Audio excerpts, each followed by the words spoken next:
All right, Coach, we had a top 25 matchup in Fairmont Thursday. How exciting is that for your team and just the MEC and the whole town? Yeah, it's good for the conference. Definitely good for Fairmont. But I'm glad to see our guys rewarded for all the hard work they've put into it. And, I know Coach Jacobs has a very good team too that we have to be ready for, and should be a pretty good challenge for us, and should be a lot of fun to get out there and see what we can do Thursday night. You guys went into UVA as a 5-2 talented Cavaliers team, and you really put it to them for 4 quarters. What was the key to going out there and playing as well as you did? Well, we were able to start the game fast. We were able to execute, early on, especially special teams and offensively. And of course, our defense still played great, like it has been most of the year. I think that we just went out there and we knew it was going to be a tough trip. We knew there was so many things that could sidetrack us, and our kids stayed focused the whole week in practice and went down there with the right mentality, and we got off the bus and played well. For the longest time, we were comparing this team as the hot start to that 1981 squad. You guys have surpassed their start, and the next team going back to compare you guys in Fairmont State, at this point college history, was 1967, when some pretty special things happened around here with the national championship, obviously. How are you guys buying into just the way that you're playing and just keeping this going? How do you keep it going? Well, first of all, things have changed a ton from then until now. We're not even close to being ready to think about that kind of stuff yet. We still got 3 very, very tough games ahead, and I think we're proud that we can represent something as great as that is the 67 team and the things that they did. But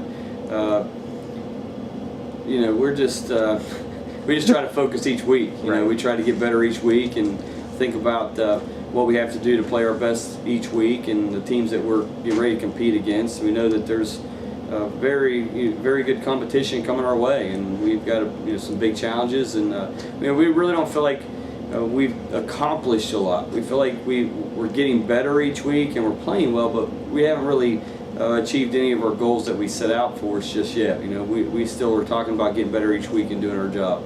Against UVA Wise, going back to that game a little bit, you got a lot of different guys, touches, playing time in Europe. How much is that gonna help to get those guys in game situations in case maybe you need them to play a bigger role down the road? Yeah, we were excited to get some of the freshmen in, and every guy that we traveled got in the game and had some game experience.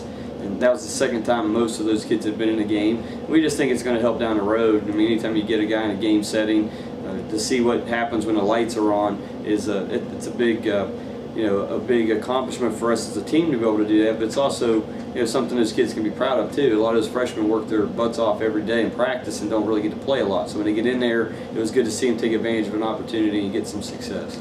Now you got Notre Dame coming, record-wise, kind of conference-wide, respect-wise. This is the toughest test you've probably had yet, at least on paper. How are you guys excited for this tough challenge?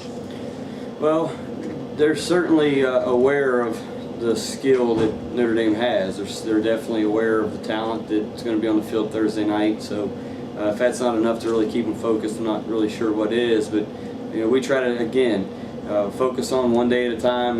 Thinking about third down, red zone stuff today, and all the little things that make all the game night a little bit easier. So we just continue to do that. Continue to talk about one day at a time, and working through our assignments and executing on our end. And they're definitely, like I said, they know that the best team that we've played yet's coming in. We better be ready to play because they have a lot of weapons and are very talented on defense, and it's going to be a big challenge.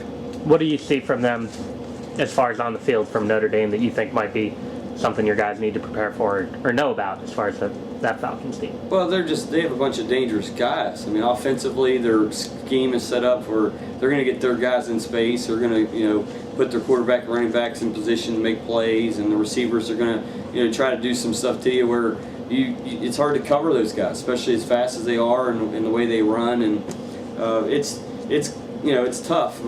Coach Jacobs does a great job with those guys. I know that he's more of a defensive-minded guy, and you can tell his defense is very, very good, probably a little better than last year, and I thought they were pretty good last year. I think defensively up front, probably the best front we've seen, and not even close to total defense, by far the best defense.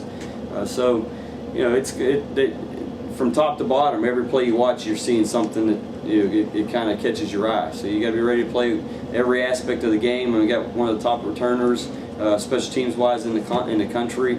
Like I said, it's going to be a challenge on every play to go out there and do your job. What do you think the key to the game is going to be for you guys to go out and win? Well, I don't know if it's much different than any other time. I think winning third down, winning a turnover battle, obviously I say it every week, is going to be key. And I think, again, it's going to be something that you got to be cautious of, and we got to take care of the ball and convert third downs and score some points. Their offense is going to score points. We know that. They have one of the most dangerous offenses in the conference, and we got to be ready to go out there and score some points too. Thursday night at home, you got an HD stream on the internet, top 25 matchup. I got an email where they're going to let students in for free for this game, and it seems like the university's trying to raise some excitement. Why should fans come out? What's going to be exciting about this game? What kind of show is going to be happening at the Vol Rosier? Well, I think they need to come out and support the guys that are representing Fairmont State. These guys have paid the price a lot. They've done some stuff that hadn't been done here in a long, long time, and they deserve to get all the support they can. I would like to see as many people out as I can for them.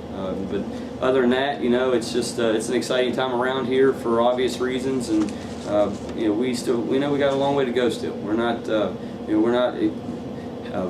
satisfied with what we've been able to do. We're happy about it, but we know we got a big opponent this week, and more guys we can have up there supporting our team, the better. All right.